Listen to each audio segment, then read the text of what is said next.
Karon guys, magbuhat ag tigib nga pinakagamay lang. Tigib, kanang tigib. Kunana yung porma guys oh. Pero gamay, so wala may baligya sa labil nga gamay guys. So karon magbuhat ag tigib nga gamay. Gamit ang numero 5 nga lansang guys. Kaning kahoy, kaning bara, martilyo, o gabas puthaw o kaning lagaraw. So mo na tong gamiton nga materials para makabuhat aning kuan guys. Tigib nga gamay. Kita na mo sa pagbuhat. So una buhaton guys is ilansang yung siya guys dire.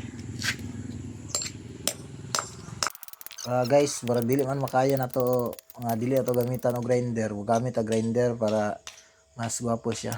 Kay lisod man siya kung anon kung dili magabas-gabas nang gamit. So gamit ang grinder oh. Safety lang gyud to gamit ang eye glass eye protection.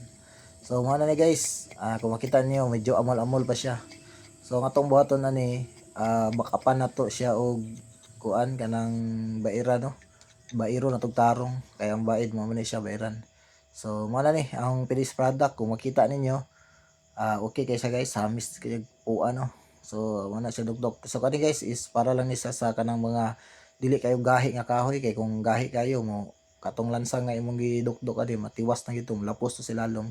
Okay, kana lang guys. Thank you for watching.